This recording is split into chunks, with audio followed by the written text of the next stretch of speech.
할렐루야 감사합니다. 오늘은 우리가 요한계시록 19장을 보겠습니다.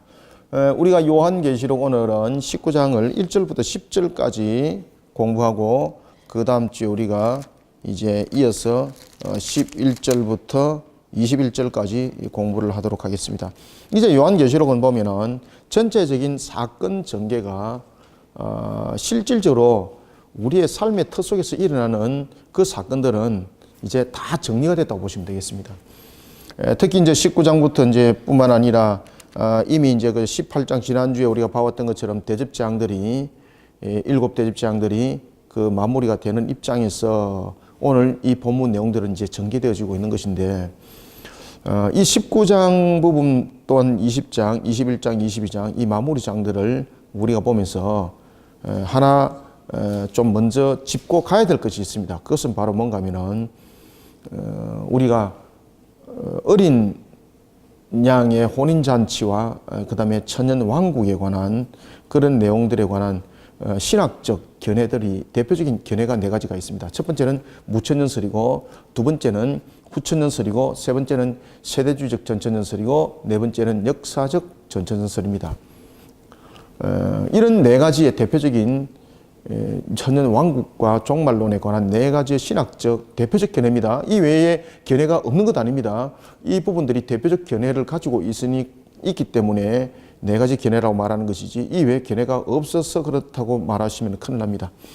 그럼에도 불구하고 이제 여러분들이 이제 주시하셔야 될 것은 이 네 가지가 무엇이 정답이다라고 여러분들 확정 지으시면 안 됩니다. 우리 이제 교단에서는 과거에 우리나라에서 과거에 요한계시록을 가르칠 때에 제일 먼저 여러분들 요한계시록을 가르쳤을 때에는 무천년설 자체가 나오질 않았었습니다. 제일 먼저 우리나라에서 요한계시록을 가르쳤을 때는 세대주의적 전천년설을 가르쳤습니다. 우리나라에서는 대부분 다 교회에서 그리고 이제 이 세대주의적 전천년설이 여러 가지 부분에서 도식적이고 그리고 성경을 문자적으로 해석하는 뿐만 아니라 하나님께서 우리를 향한 구속사역을 7단계로 구별하는 도식화 속에 우리를 가둬놓는 그런 부분들의 모습들이 나타나게 되었고 그러면서 이제 요한계시록을 보다 더 우리가 종말에 관한 것들을 더 세심하게 관리하고 다루고 이러면서 이제 역사적 전천년설이 신학적인 측면에서 그렇게 의견이 넘어왔던 겁니다. 그래서 이제 우리 교단 같은 경우는 역사적 전천년설을 가르칩니다만은 꼭 역사적 전천년설만이 정답이다 또 이렇게 가르치지는 않습니다. 왜냐하면 역사적 전천년설을 가르치는 신학자들 가운데서는 무엇을 믿는 사람들이 또 많더라? 무천년설을 믿는 사람들이 또 많습니다. 그런가 하면은 무천년설만이 또 학설이 아닙니다. 후천년설을 믿는 사람들도 있고요. 그러니까 우리가 요한계시록을 이야기를 할 때에 꼭 역사적 전천년설입니다. 이것이 정답입니다. 라고 말하면은 성경을 여러분 세밀하게 읽어보십시오. 이 역사적 전천년 속에서 말하는 의미, 그 사실의 내용들이 100% 맞지 않습니다. 그러니까 저는 어떤 내용들을 저는 주장하는 그 하나의 그 학회의 부분들을 저는 따르고 있는가 하면은 저는 이 네 가지를 함께 봐야 된다는 저는 그런 학설을 저는 주장하는 사람 가운데 저는 한 사람입니다. 이 네 가지를 함께 다 봐야 된다. 실질적으로 요한계시록을 공부를 하고 이제 가르치다 보면은 이 부분에 대해서 무천년설 가지고 주장을 하게 되면은 아주 이 요한계시록이 우스개가 돼버립니다. 그런가 하면은 후천년설을 가지고 또한 다루게 되면은 성경 내용과 맞지 않습니다. 그런데 어떻게 보면은 성경 내용과 요한계시록의 내용과 가장 잘 이렇게 어울려지는 것이 무엇이겠습니까? 세대주의적 전천년설입니다.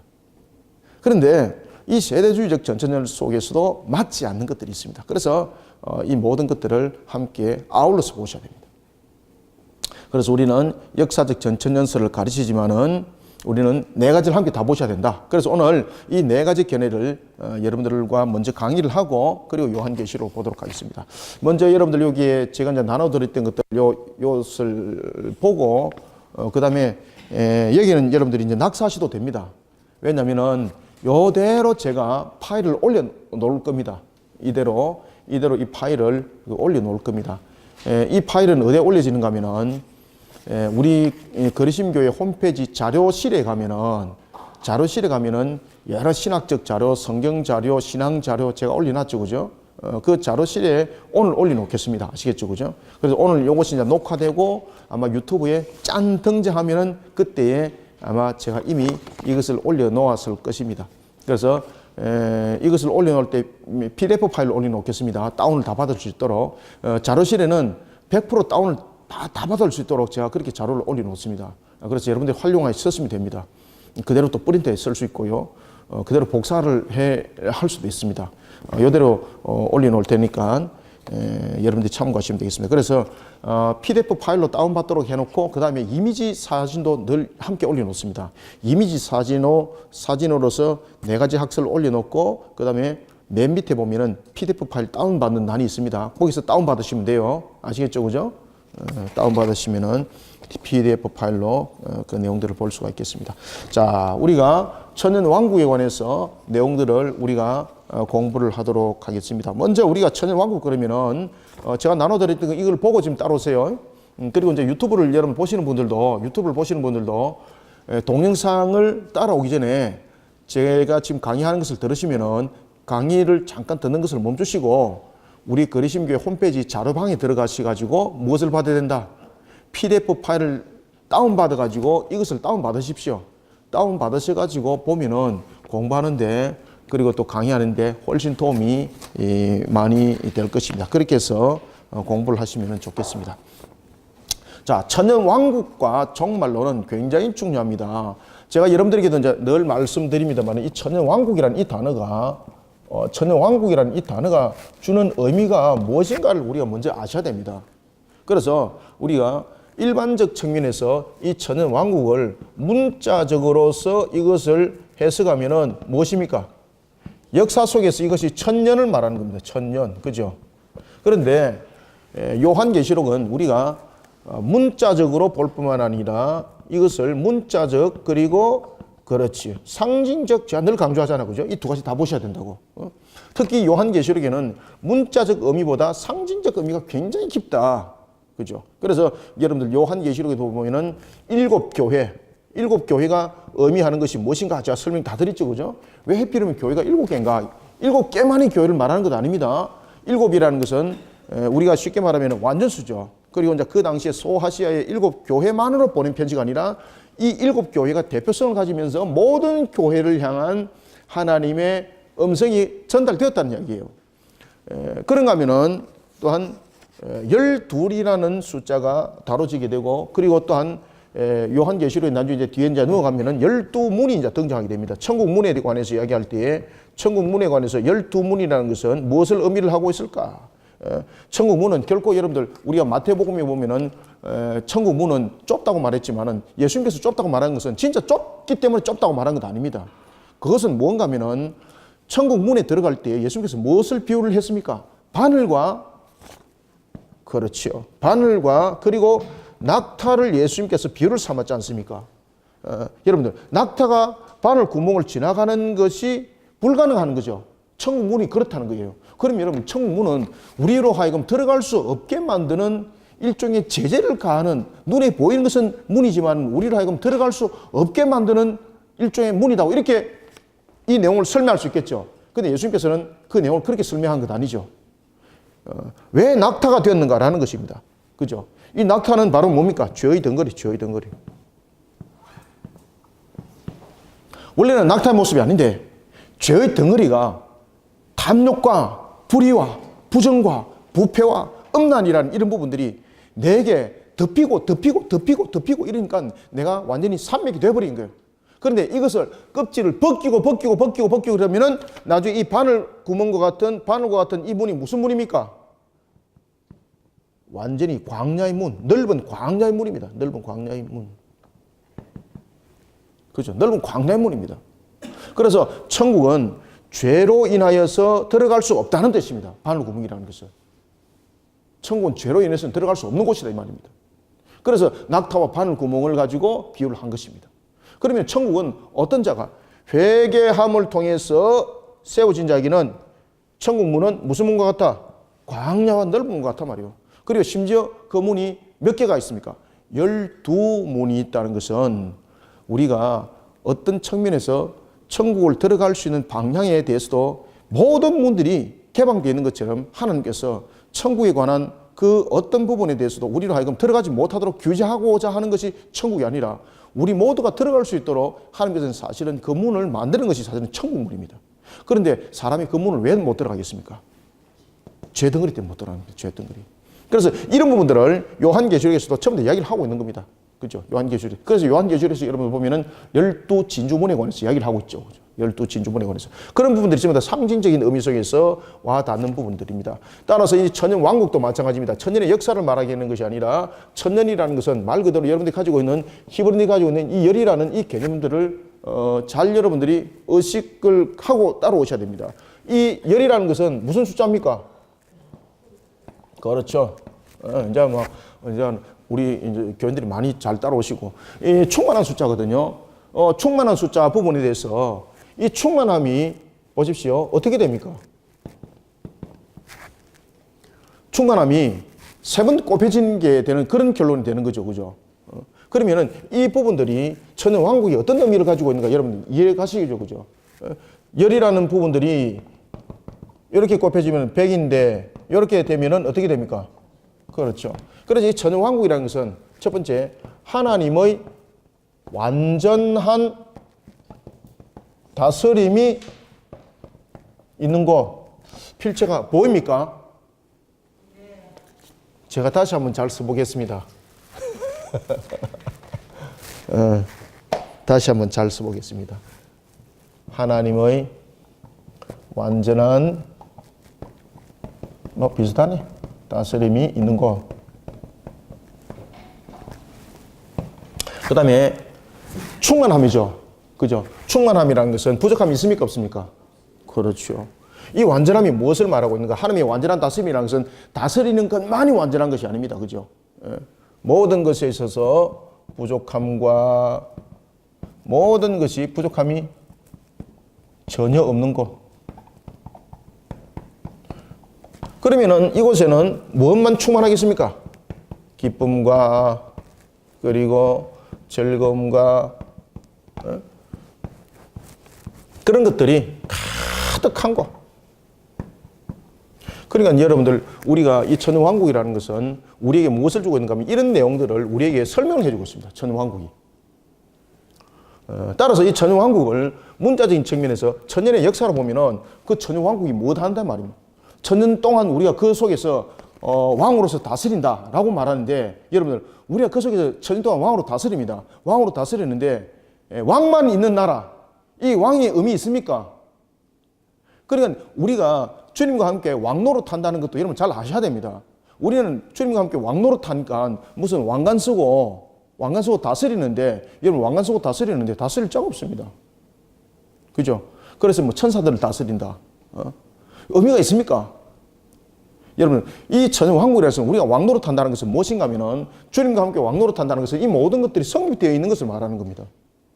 아시겠죠? 그래서 왕노릇 하면 뭐합니까? 부족함이 있어서 왕노릇 하고 즐거움이 없이 왕노릇 하고 근심이 있어서 왕노릇 하고 병약한 가운데서 왕노릇 하고 그런 왕노릇 무슨 필요가 있습니까? 그래서 우리가 천년왕국에서 왕노릇 한다는 것은 어떤 의미를 담고 있다고요? 이 내용들을 담고 있습니다. 이 내용들은. 그래서 하나님의 완전함이 다스리는 것, 그곳에서 우리가 같이 함께 주님과 함께 그곳에서 천년왕국에서 우리가 왕노릇 한다는 것은 이런 상태의 삶이 이루어지는 것을 말하고 있는 겁니다. 그럼 이 천년왕국은 언제 이루어지는가? 그죠? 천년왕국은 어디서 이루어지는가? 그리고 새하늘과 새 땅과 천년왕국은 무엇이 다른가? 이것을 이제 19장 이하에서부터 이제 공부를 하셔야 되는 거예요. 이것을 완전히 구분하실 줄 알아야 되는 거예요. 그리고 이제 천년왕국은 언제 임하는가? 그래서 제가 지난주에 녹화할 때 제가 요한계시록 13장을 들고 와야 됩니다. 이러면서 제가 뒤에 이제 12장 이야기했지 않습니까? 그래서 13장이 아니라 12장의 내용이 보면은, 요한계시록 보면은 여자가 용의 그 핍박을 피하여서 옮기는 과정이 나타나죠. 그것이 오늘 본문 속에 나타나는 천년왕국으로서 우리가 보초로 가는 것을 함께 그것을 볼 수 있어야 됩니다. 그래서 제가 여러분들에게 네 가지 학설을 가르치면서 저는 네 가지 학설 가운데서 한 가지를 주셔서 저는 따르지 않는다고 제가 말을 하는 겁니다. 저는 이 네 가지 학설을 다 봐야 된다고 저는 생각하는 하나의 그 학적인 그 의견을 가지고 있는 사람 중에 저는 한 사람입니다. 그렇지만 여러분들은 이제 이런 부분에서 기초적인 공부는 하셔야 됩니다. 아시겠죠? 그죠? 기초적인 공부도 안 하고 여러분 따라오시게 되면은 나중에 동서남북에서 좌초됩니다. 그래서 제가 가지고 있는 그런 학설들을 따라오시려면 이런 부분에서 충분하게 숙지를 하시고 그 다음에 성경에 대해서 이 내용들을 확연하게 알고 따라오셔야만이 그 개념들을 이해를 할 수 있는 겁니다. 자, 보겠습니다. 자, 이런 부분들에 대해서는 여러분들이 의미들을 알고 들어오셔야 된다는 겁니다. 자, 그런 측면에서 우리가 오늘 그 요한계시록은 19장 1절부터 10절까지만 공부를 하는데 절대 여러분들 그 짧은 시간은 아닙니다. 절대 긴 시간은 아닙니다. 지금도 여러분들이 아직 우리가 1절 더 가지도 않았는데 지금 시간이 처음 많이 흐르지 않습니까? 그래서 여러분들이 이런 내용들을 잘 알고 따라오시라고 제가 먼저 사전에 이렇게 말씀을 드렸던 겁니다. 자, 먼저 그러면은 자, 이런 유인물들 여러분들이 인터넷에서 우리 그 그리심 홈페이지 들어가셔가지고 출력을 하셔야 됩니다. 출력을 하셔서 참고하셔서 보면은 도움이 많이 됩니다. 출력을 하셔가지고 또 강의를 함께 따라오시면 더 여러분들이 모든 것을 잘 알 수 있게 됩니다. 자, 천연왕국 그리고 종말에 관해서는 네 가지의 대표적인 학설이 있는데 첫 번째는 무천년설입니다. 무천년설. 그리고 두 번째는 이렇게 나눠서 이렇게 볼까?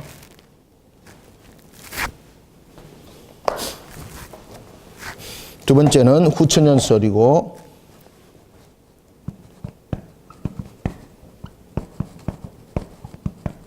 그리고 세 번째는 세대주의적 전천년설입니다.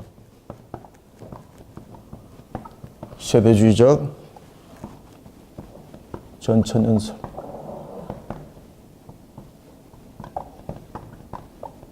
그 다음에 네 번째는 역사적 전천년설입니다. 좀 내려서 해야 되겠네.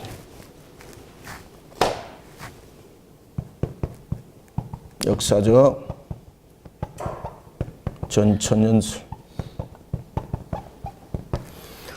자, 무천년설이라는 것은 말 그대로 천년이라는 자체가 상징적이라는 뜻을 가지고 있습니다.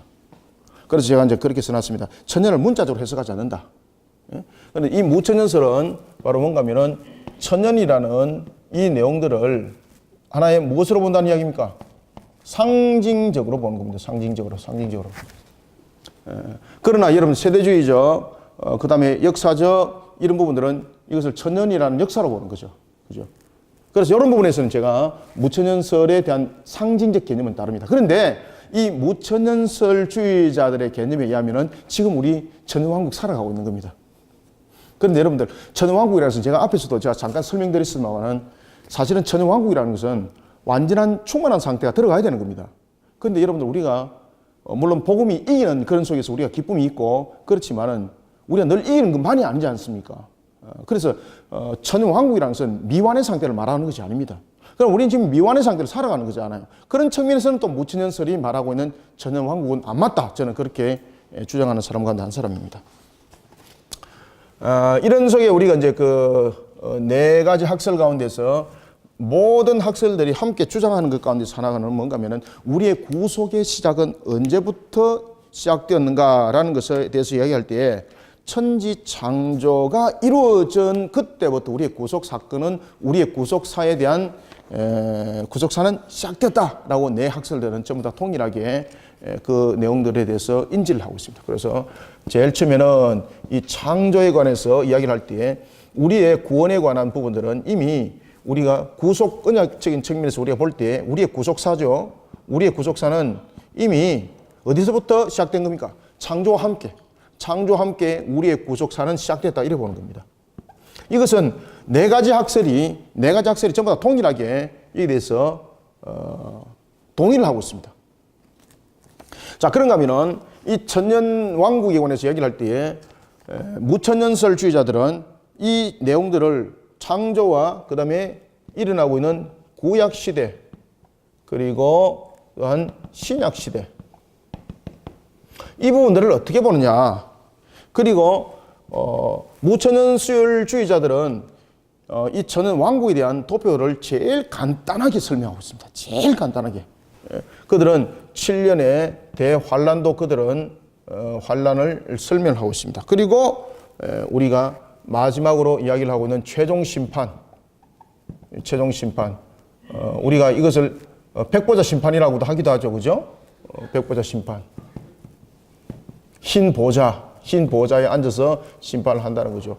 그리고 난 뒤에 이제 최종 심판이 일어나고 난 뒤는 여기서 상황들이 이제 완전히 전개되는 거죠.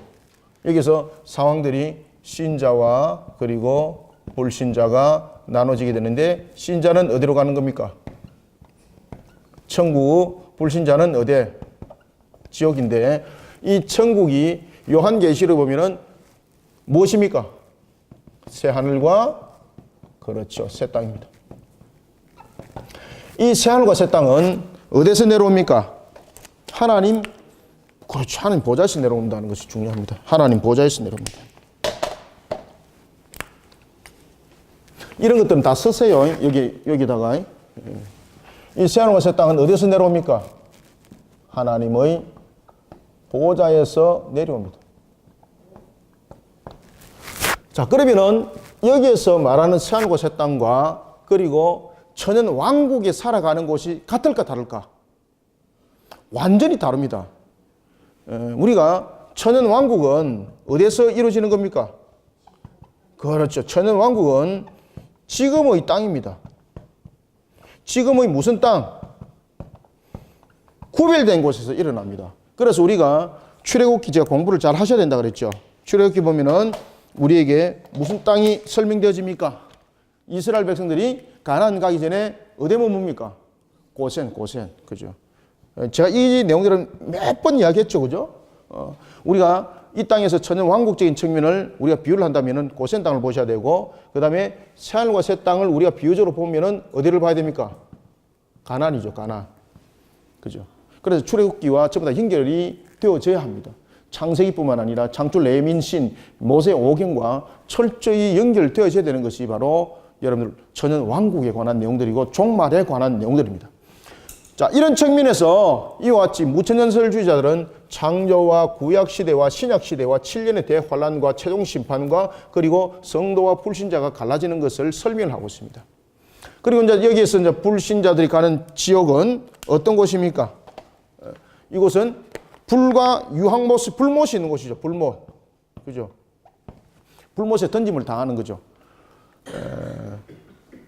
그러면은 천연 왕국에 관해서 이야기를 할 때에 이 무천연설주의자들이 이야기하는 부분들에 대해서 우리가 주목해야 될 것이 있습니다. 첫 번째, 주님은 언제 오시는가? 여기에 대해서는 모두 다 동일합니다. 구속사가 이루어지는 것이 그 시작이 창조와 함께 구속사가 이루어졌다는 부분에 대해서 내 학설들이 전부 다 동일하고 있는가 하면은, 또 두 번째, 모든 학설들이 동의하는 것은 주님의 재림입니다. 재림. 그죠? 십자가.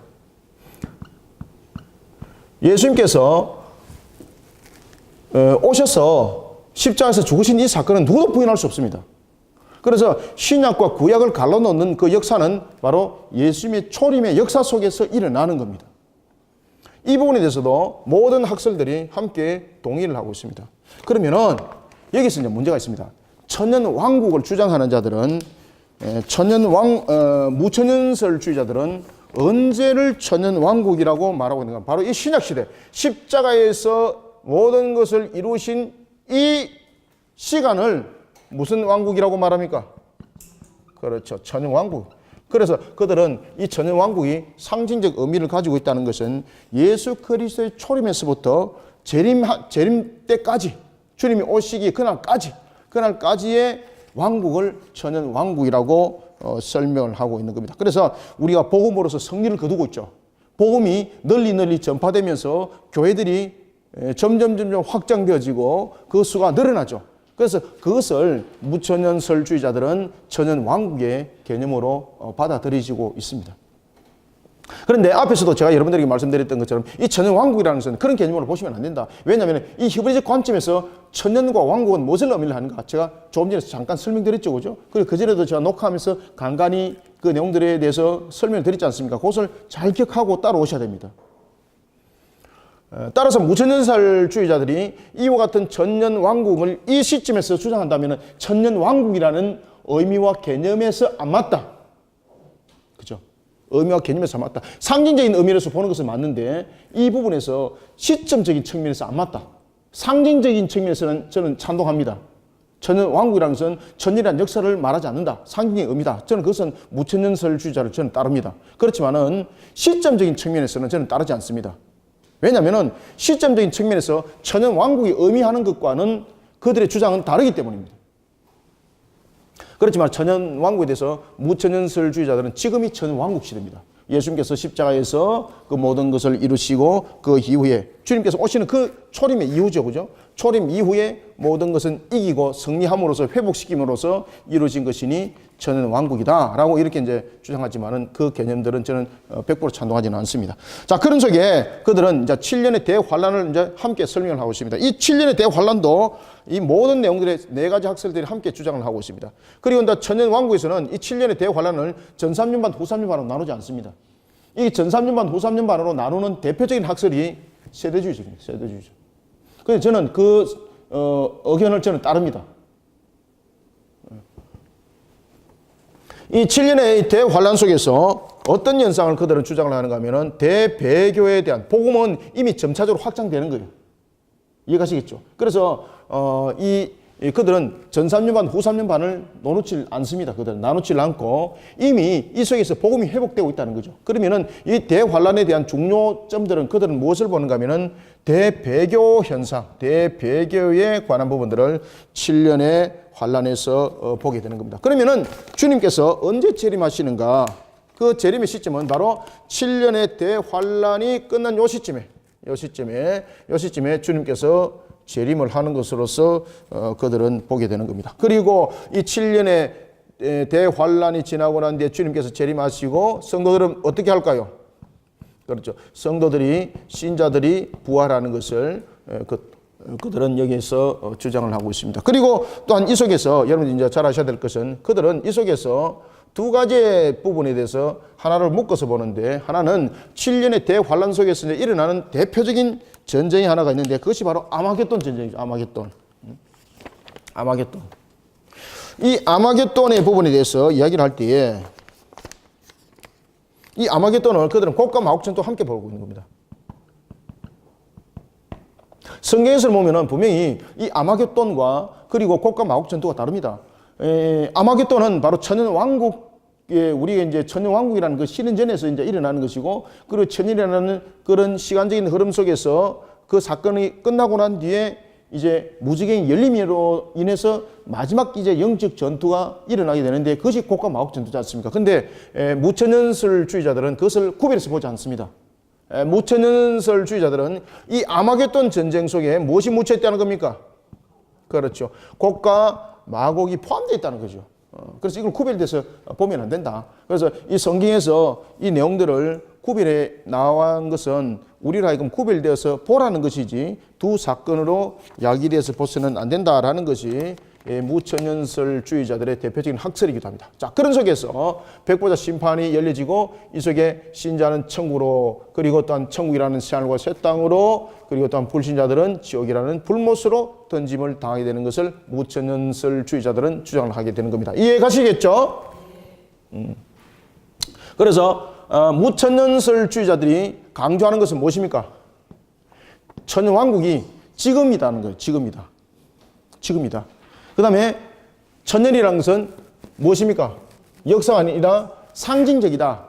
이 두 가지가 굉장히 주요 관점이 되겠습니다. 무천년설주의자 속에서는. 자, 그러면은 이제 후천년설이라는 것은 무엇인가? 자, 여기서 이제 후와, 그리고 여기서 보면은 전이라는 것이 있죠. 그죠? 후와 전, 이거는 무엇을 말할까요, 여러분들요? 이것은 예수 그리스도의 재림입니다. 예수 그리스도의 재림의 시점.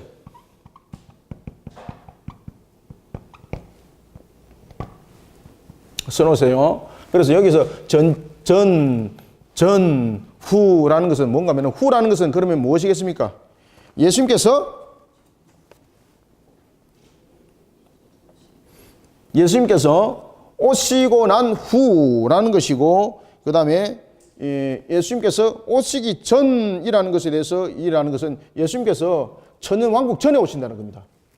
그죠? 천년왕국 전에. 그러니까 천년왕국이 예수님이 오셔서 이루어진다는 거예요. 그러면은 후라는 것은 무엇입니까? 천년왕국이, 그렇지, 천년왕국이 이루어지고 예수님께서 재림하신다는 뜻이에요. 그 그림에도 제가 그려놨는데 이렇게 글로 이렇게 써놓으십시오. 그래서 후, 전 이 뜻을 알아야 되는 거잖아. 그죠? 후, 전이라는 것을 이야기를 할 때 후는, 후와 전은 예수 그리스도의 무엇을 말한다? 재림의 시점을 말하고 있다. 그때에 이 후천년설은 무엇을 말한다? 예수님께서 천년왕국이 이루어지고 오신다는 뜻이에요. 그 다음에 전천년설은 무엇입니까? 전이라는 것은 천년왕국 전에 예수님께서 오신다는 거죠. 그러면은 예수님의 재림의 시점이 언제라는 이야기입니까? 천년왕국 전에 오신다는 거예요. 천년왕국 전에. 그래서 이것은 천년왕국, 그렇지, 이루어지고 난 뒤에 후에 온다는 것이고, 그래서 후와 전을 그렇게 구별하셔야 됩니다. 자, 그러면은 이제 후천년설은 무엇을 주장하고 있을까? 후천년설은 대표적으로 이 천년왕국을 무엇으로 말하고 있는가 하면은 복음이 전 세계에 확산되는 것. 어떤 측면에서는 이 후천년설이 무천년설과 네 가지 학설 가운데서 제가 왜 이렇게 이제 구별했는가 하면은 무천년설은 후천년설과 가깝습니다. 만약에 구별한다면은, 알겠죠? 후천년설은 무엇을 주장하는가 하면은 천년왕국을 복음이 전 세계에 확산되는 것, 그리고 또한 이 세상에 살기 좋은 그런 이상적인 국가로서 우리의 모습들이 바꾸어지는 그런 복음의 황금 시대, 그것을 그들은 천년왕국이라고 말을 하는 겁니다. 그래서 이 부분들에 대해서 후천년설과 역사적 전천년설 이 내용들은 엄연하게 다릅니다. 엄연하게 다릅니다. 아시겠죠? 그리고 이제 천년왕국 후에 그리스도께서 재림을 하신다는 것인데, 이 후천년설은 이 네 가지 학설들 가운데서 가장 뒤떨어지는 학설입니다. 성경적인 부분에서 대조했을 때도 제일 잘 안 맞고 그렇습니다. 이 후천년설은 이제 그 천년왕국적인 개념에서는 이 다른 두 것과 달리 무천년설과 같은 그런 내용들을 의미적인 측면에서 주장을 하고 있기도 합니다. 자, 이런 측면에서 우리가 후천년설을 우리가 보면은, 후천년설도 마찬가지로 이 속에서 우리가 봅시다. 후천년설도 여러분들 보면은 창조가 무엇이라고 그들은 주장을 하고 있습니까? 그렇지, 구속사의 시작이다. 그런가 하면은 창조 이후에 우리가 구약시대가 이루어지게 되고, 그리고 무슨 시대가 이루어집니까? 그렇죠, 신약시대가 이루어지게 되고, 그리고 또한 신약시대가 이루어지고 난 뒤에 이 후천년설에 대한 부분들은 무엇을 주장하는가 하면은 천년왕국이 바로 이루어지는 것을 말합니다. 천년왕국이 이루어지고, 그리고 난 뒤에 최후의 심판과 함께, 그리고 마지막으로 이 속에서 신자와 불신자가 갈라지는 것을 주장을 하고 있습니다. 신자와 불신자가 갈라집니다. 이때 신자들은 앞에와 똑같이 천국, 그리고 불신자들은 지옥에 던짐을 당하는 것을 설명을 하고 있습니다. 자, 후천년설에 주장하는 자들은 이와 같이 구약시대의, 신약과 구약시대에 동일합니다.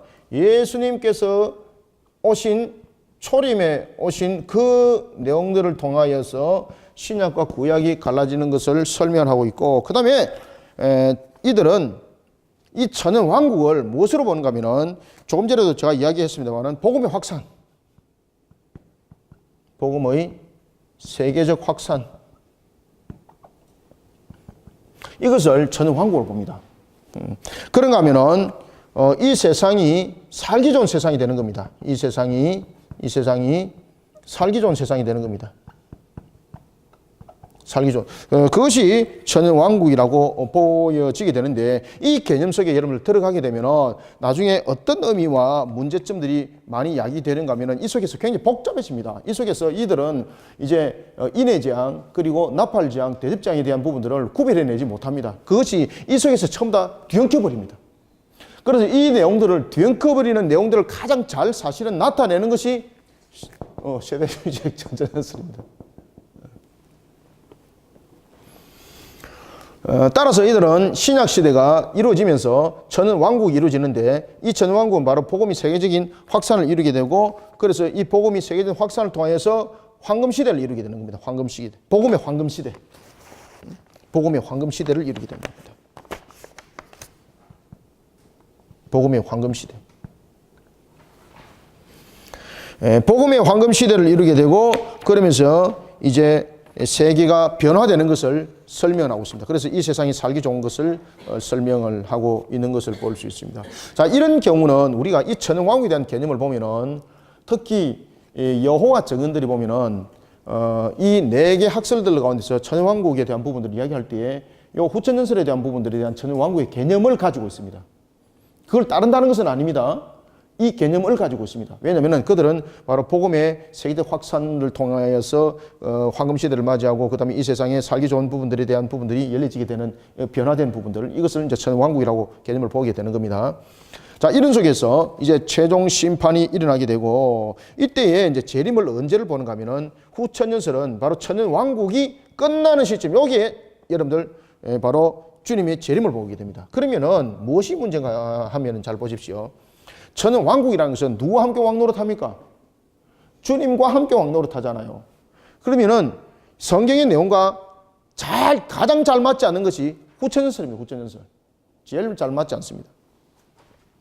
주님께서 저는 왕국이 끝난 시점에서 재림을 이야기를 하게 되고 그리고 이 시점에 동시에 사건들이 일어나게 되는 겁니다. 이때에 주님이 재림하시는 이 천년 왕국이 끝나는 시점에 무엇이 일어나게 됩니까? 여기서 대배교가 일어납니다. 대배교. 그러면은 이 대배교가 어떤 측면에서 복음이 세계적으로 확산되었습니다. 황금시대를 이루었습니다. 세상이 살기 좋게 되었습니다. 그러면서 여러분들 대배교가 일어나는 이 자체가 성경적인 측면에서 여러 가지 모순을 사실은 나타낼 수 있는 부분들입니다. 이때에 대배교가 일어나면서 이제 주님께서 재림하신다는 거죠. 마지막 알고가 쭉정이를 그렇게 가른다는 겁니다. 그래서 전 왕국을 살 때는 알고가 쭉정이가 어떤 일정적인 측면에서는 구분된다, 구분 안 된다. 그렇죠. 지금 이 내용들을 다루고 있는 것은 천연왕국에 대한 개념이 틀린 겁니다. 천연왕국이라는 것은 완전함이라는 것과 충만함이라는 부분들이 함께 합쳐져야 되는 겁니다. 그런데 알고가 쭉정이가 함께 있다는 것은 완전한 충만함이 아닙니다.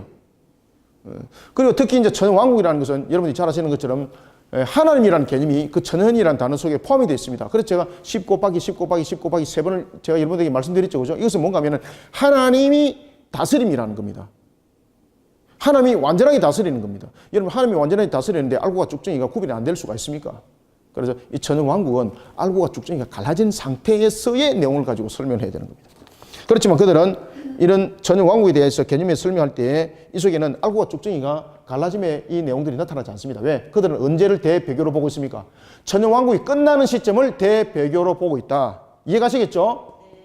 그래서 이런 부분들은 다 글을 써놓으세요, 여러분들. 그래서 이 부분에 대배교가 끝에 일어난 것이 중요한 핵심입니다.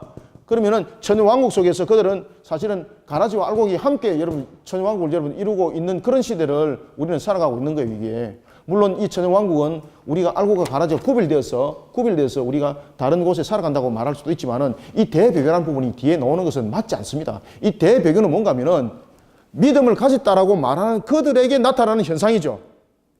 이해가시죠? 그래서 천연왕국이라는 개념과는 맞지 않다. 그리고 이제 이 속에서 이제 대배교와 대환란이 일어나는 겁니다. 대환란이 일어나면서 이제 대배교가 일어나는 겁니다. 그래서 이들은 7년의 대환란을 이렇게 한 개념에서 묶습니다. 이 부분들은 저는 이 전 3년반, 후 3년반에 대한 내용을 함께 따르면서 이 전 3년반, 후 3년반에 대한 이 내용들이 많은 기간을 두는 것이 아니라 한순간에 묶어져서 일어나는 상황이라는 것에 대해서는 저는 구천연설의 부분들을 저는 이 부분들을 따릅니다. 아시겠죠? 그래서 저는 이 네 가지 학설을 저는 다 따르는 사람입니다. 저는. 자, 그리고 이 속에서 이제 곡과 마곡 전투가 이 속에서 다 일어나는 겁니다. 이 속에서. 이 속에서 흩어지는 것이 아니라 이 속에서 아마겟돈 전쟁이 일어나고 그리고 또 무엇이 일어납니까? 그렇죠.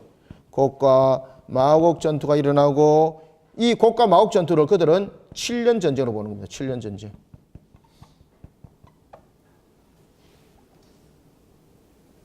이게 다 요 끝이쯤에 터지는 상황들입니다. 이 부분들이 다 끝 마무리 속에서 천년왕국이 끝나는 시점에서 이 내용들이 막 터지는 겁니다. 대환란 속에서 대배교가 일어나고 그 다음에 아마겟돈 전쟁과 곡과 마곡 전투라는 7년 전쟁이 이 속에서 일어난다는 거죠. 그리고 난 뒤에 이제 주님께서 그 시점에 이와 같이 주님께서 재림하셔서 이런 사건들이 총정리되고 백보자라는 최종 심판대가 열리고 신자와 불신자 속에 구분이 되어져서 신자는 천국으로 불신자는 지옥으로 던짐을 당한다라고 그들은 주장을 하게 되는 겁니다. 자, 여기까지 이해가 가셨습니까? 네.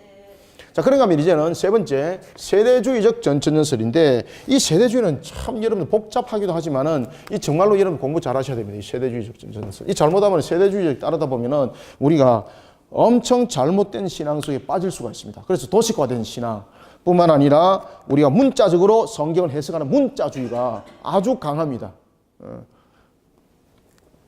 그런 쪽에 우리가 함몰돼서는 안 되겠습니다. 자, 그러면은 이제 역사적 전천연설을 보기 전에 우리가 세대주의적 전천연설은 무엇을 주장하고 있는가? 첫 번째, 여러분 세대주의적 전천연설은 주장하고 있는 것이 하나님께서 우리를 구속하는 것을 몇 단계로 구성한다 그랬습니까?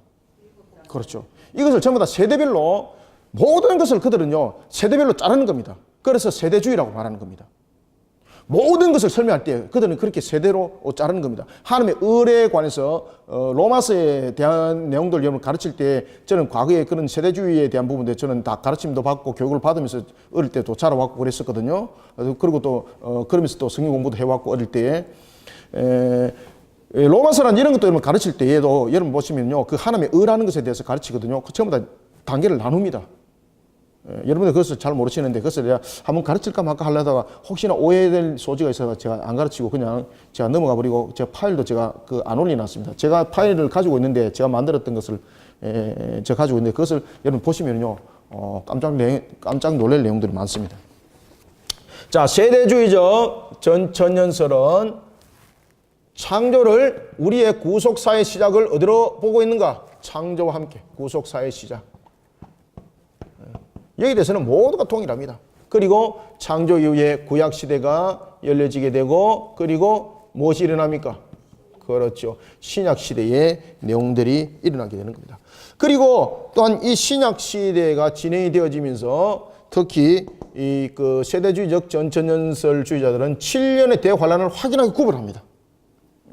7년의 대환란을 7년 대환란을 구분하는데 이 속에서 전 3년 반과 그리고 후 3년 반을 그들은 주장을 하고 있습니다.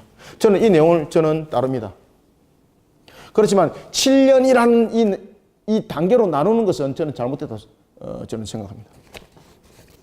그리고 7년의 이 대환란이 끝나고 난 뒤에 이때에 이제 천년 왕국이 아이고 죄송합니다. 이 안에 알맹이가 없네. 이때에 이제 7년의 대환란이 끝나고 난 뒤에 이 속에서 천년 왕국이 일어나게 되고 그리고 천년 왕국이 끝난 후에 이제 최후의 심판과 최후의 심판으로서 신자와 불신자가 나눠지는 것을 설명을 합니다. 자, 이때에 이제 역사적 전천연설을 보기 전에 세대주의를 보면은 동일한 것은 예수 그리스도의 초림을 언제로 보는가 하면은 바로 신약과 구약에 갈라지는 이 역사를 예수 그리스도의 초림으로서 보고 있는 겁니다. 그래서 예수님은 언제 오시는가? 바로 신약과 구약 사이를 갈라놓는 그 시점에 예수님께서 오셨다. 이것을 그들은 예수님의 초림으로 보고 있습니다. 그리고 이 내용 속에서 우리가 특별히 여러분들이 잘 아셔야 될 것은 세대주의가 우리가 따라서는 안 될 것이 있습니다. 그것은 뭔가 하면은 예수님께서 공중에 재림을 몇 번 할까요? 2번입니다. 2번. 그래서 저는 그걸 따르지 않습니다. 언제 주님께서 여러분 초림에 재림하신다고 그대로 볼까요? 바로 신약시대 끝나는 요 대환란 시대 때에 예수님께서 초림한다고 보는 겁니다. 두 번 재림합니다. 예수님께서. 그래서 이것을 세대주의를 저는 따르지 않습니다. 네, 복잡하죠, 그죠? 그들은 예수님께서 이 7년의 대환란이 일어나는 그 시점에 예수님께서 1차의 공중 재림이 있다는 겁니다. 요때 1차 공중의 재림이 있으면서 무엇을 합니까? 공중에 그렇지. 혼인잔치. 그래서 제가 여러분들에게 지금 요한계시록을 가지고 19장 1절부터 이 내용들을 설명할 때에 우리가 이 내용들의 시점을 눈으로 잘 보셔야 된다는 이야기입니다. 이때 이제 공중에서 혼인잔치가 일어나기 전에 무슨 일들이 일어나겠습니까? 지상의 성도들이 휴거하게 되는 거죠. 그죠? 지상 성도들이 휴거와 부활과 차이점. 여러분들, 휴거는 무엇입니까? 휴거는 살아있는 상태에서 공중으로 부양하는 겁니다. 공중으로. 그때에 우리의 자범죄라든지 모든 부분들이 다 죄시심을 받습니다. 죄시심 받고 그리고 난 뒤에 여러분 휴거하는 겁니다. 여러분들, 우리는 우리의 자범죄 한 톨이라도 있으면 우리 구원 못 받습니다. 그러면 우리는 어떻게 휴거를 하는가? 저는 휴거에 대해서 저는 믿는 사람입니다.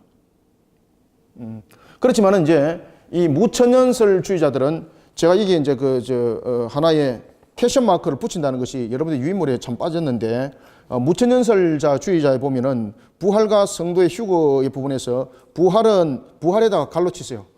부활에다가 갈로 치고 휴거에게는 물음표현을 써요. 물음. 아시겠죠? 그들은 그 성도들의 휴거에 대해서 전적으로 인정하지 않습니다.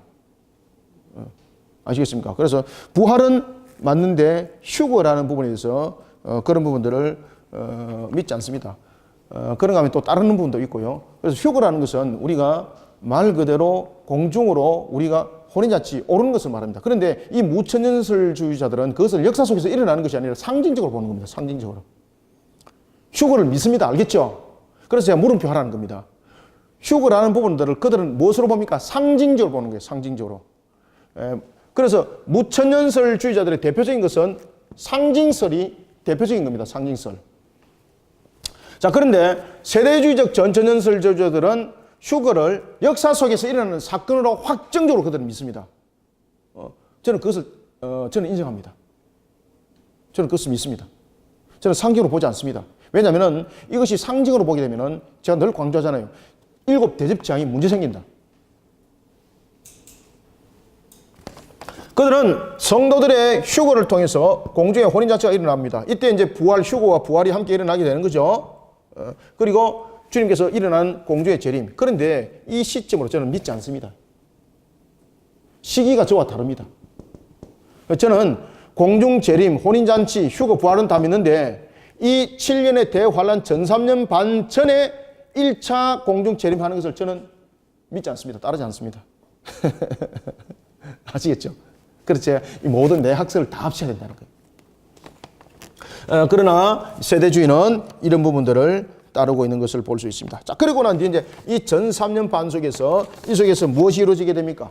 복음이 확장되어지고 교회가 왕성하게 일어나고 이런 부분들이 이제 일어나는 거죠. 그죠?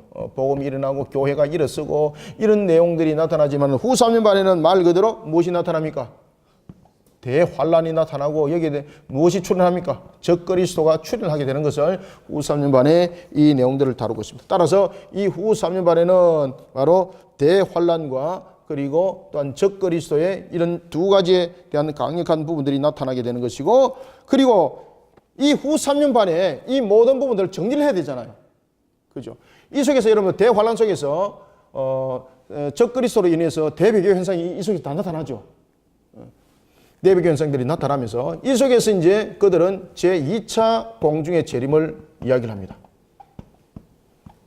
예수님께서 1차 공중재림 해가지고 혼인잔치 해가지고 이 성도들을 어떻게 했는가라는 것도 여러분 이제 이해를 가셔야 되는 거예요. 그러나 이 부분들에 대해서 저는 1차가 아니라 이 부분에 대해서 공중의 재림과 혼인잔치를 저는 믿습니다. 그러나 그들은 2차 공중의 재림으로 보고 후 3년 반에는 공중의 혼인잔치 일어나지 않습니다. 왜? 앞에 이미 다 일어났기 때문에. 그러면은 예수님께서 2차 공중의 재림은 왜 하는가? 왜 하겠습니까? 전쟁하기 위해서 오는 겁니다. 전쟁하기 위해서. 1차 공중의 재림은 무엇을 하기 위해서? 구원의 완성을 이루기 위해서. 구원의 완성을 이루기 위해서 1차 공중 재림이 일어났다면 2차 공중 재림은 무엇 때문에 오는 겁니까? 전투입니다. 전투. 그래서 2차 공중 재림 속에서 지상 재림이 있는데 이 속에서 어떤 사건이 일어나겠습니까? 그렇죠. 아마겟돈 전쟁이 일어나는 겁니다. 아마겟돈. 그리고 아마겟돈 전쟁이 일어나고 이 속에서 성전이 회복이 되는 겁니다. 교회가 성전이 예루살렘의 성전이 회복이 되는 겁니다. 그러면서 이제 천년왕국이 이루어진다는 거죠. 천년왕국이. 주님이 재림하시고 난 뒤에 이렇게 아마겟돈 전쟁을 통해서 여러분들이 잘 아시는 것처럼 두 짐승을 유황불못에 던져버리는 거죠. 유황불못에 두 짐승을 던지고 그리고 성전을 회복시키면서 천년왕국이 일어나는 것을 그들은 설명을 하고 있습니다. 이 부분은 제가 동의합니다. 그러면서 이제 이 부분에 대해서도 어떤 내용을 다루고 있는가 하면 천년왕국이 끝나는 시점 속에서 천년왕국은 언제 끝나는가? 이때에 무지개의 문이 요한계시로 보면 열린다 그랬죠. 그리고 난 뒤에 그 속에 있는 마귀가 하나님께서 올라오게 만드시고 그 다음에 마지막으로 영적 총집결을 구성하게 하시고 그리고 그들이 어디를 공격합니까? 그렇죠. 하나님의 도성, 그때는 천국이라고 말하면 안 돼. 천년왕국을 공격을 하는 거예요. 그래서 하나님께서 천년왕국을 공격을 하기 위해서 그들에게 틈을 열어주죠. 마치 이길 수 있도록 길을 열어주죠. 그러니까 악한 영의 세력들이 전부 다 총집결을 하는 거예요. 그래서 그 총집결을 하는 그것을 설명하기 위해서 제가 지난 시간에 누구를 이야기를 했습니까? 예후를 설명했잖아요. 예후를. 북이스라엘에 바알 선자를 전부 다 한 곳에 모아서 주기 위해서 바알 선자들이 모일 수 있는 조건을 제시를 했죠. 그리고 그들을 한 곳에 모아서 전부 다 완전히 총정리하는 그런 예후에 대한 부분들이 이 속에 나타나고 있는데 그것을 여러분이 잘 묵상하셔야 됩니다. 따라서 이 천년왕국이 끝나는 시점에 이제 곡과 마곡 전투에 관해서 곡과 마곡 전투를 이 속에 설명을 하고 있습니다. 곡과 마곡 전투. 그런 후에 이제 최종 심판이 열리게 되고 신자와 불신자가 나눠지게 되는 겁니다. 따라서 우리가 역사적 전천년설을 우리가 보면서 세대주의적 속에서 따르지 말아야 될 대표적인 것이 뭡니까? 요 1차 공중재림, 1차 공중재림 사건. 그래서 그들은 1차 공중재림과 2차 공중재림을 구분하는데 1차 공중재림은 구원을 위해서 오신다는 거예요. 구원의 완성을 이루기 위해서. 그 다음에 2차 공중재림은 왜 오시는 겁니까? 전쟁을 치르기 위해서 오는 겁니다. 그죠? 이 개념들을 여러분 이렇게 떨어서 본다는 이 개념 자체가 세대주의적 전천년설 속에서 대표적인 또한 학설이기도 합니다. 그런 속에서 그들은 모든 부분들을 7세대로 나누는 것을 그들은 마치 자신들이 정답을 보는 것처럼 하다 보니까 모든 성경들에 대한 부분들에 대해서 모순들을 만들어내게 되었던 겁니다. 그래서 그들은 특별하게 문자적인 것을 동하여서 오히려 성경을 왜곡되게 만드는 그런 경향들이 있습니다. 그래서 전적으로 따르시면 안 됩니다. 다음에 이제 역사적 전천년설인데 역사적 전천년설은 무엇인가 하면은 천년왕국에 대한 내용들을 천년의 역사로 보는 겁니다. 천년의 역사로. 자, 그러면은 역사적 전천년설은 우리가 이 내용 속에서 창조의 이 시점부터 구속사의 시작이 이루어지는 것을 설명하고 있고 그 다음에 구약과 신약 시대의 이 부분들에 대해서 예수 그리스도의 십자가가 이루어지게 되는 거죠. 예수님의 초림의 내용들을 이 시점으로 우리가 보고 있고 그리고 7년의 왕국을 이 속에 설명을 하고 있습니다. 그리고 7년의 왕국이 끝나는 그 시점에 이 부분들은 언제 이것이 구별되는가 하면 주님의 재림으로서 7년의 왕국은 끝나게 되는 겁니다. 이때에 재림할 때에 죽은 자는 어떻게 합니까? 죽은 자는 부활하고 그리고 죽은 자는 부활하고 그 다음에 살아있는 자들은 무엇을 합니까? 그렇죠. 휴거를 하면서 주님을 영접하는 것을 설명합니다. 주님을 영접하는 것을 설명하고 있습니다. 그러면은 이제 역사적 전천연설은 아마겟돈 전쟁이 언제 일어나겠습니까? 천년 왕국이 끝난 시점. 천년 왕국이. 그렇죠. 천년 왕국이 이제 시작되는 시점. 여기 이제 천년 왕국인데 천년 왕국이 7년에 이 왕국이 끝나고 천년 왕국이 시작되는 주님이 재림하신 이 시점에, 주님께서 재림하신 이 시점에 아마겟돈 전쟁이 일어나는 것을 설명을 합니다. 그리고 이 속에서 이제 7년에 여러분들 잘 아시는 것처럼 이 속에 이제 아마겟돈 전쟁이 이제 일어나면서 7년의 왕국에 대한 부분에서 마지막 부분에 보면은 아마겟돈 전쟁이 일어날 때 이때 보면은 모든 부분에서 대배교 현상들이 일어나고요. 이 7년의 왕국에 대한 내용들이 그 내용들을 전부 다 다루고 있습니다. 끝나는 시점에 대배교와 그리고 대환란이 이 보입니까 화면에? 예, 대배교와 대환란이 일어나면서 주님께서 재림하시고 아마겟돈 전쟁을 통해서 마귀의 세력 두 짐승이 나중에 불못에 던짐을 당하는 사건이 일어나게 되는 겁니다. 그리고 난 뒤에 무증의 문을 열죠. 천년왕국이 천년이 참에 무증의 문을 열게 되는 것이고 이 무증의 문을 열면서 마귀가 올라오게 되고 그리고 이 속에서 무엇이 일어납니까? 곡과 마옥 전투가 이 속에서 이제 일어나게 되는 겁니다. 곡과 마옥 전투가 이 속에서 일어나면서 그리고 난 뒤에 곡과 마옥 전투를 마지막으로 총정리하고 이제 최종 심판이 열려지게 되고 그리고 또한 이 최종 심판에서 신자와 불신자가 천국과 그리고 지옥으로 갈라지는 것을 우리가 볼 수가 있습니다.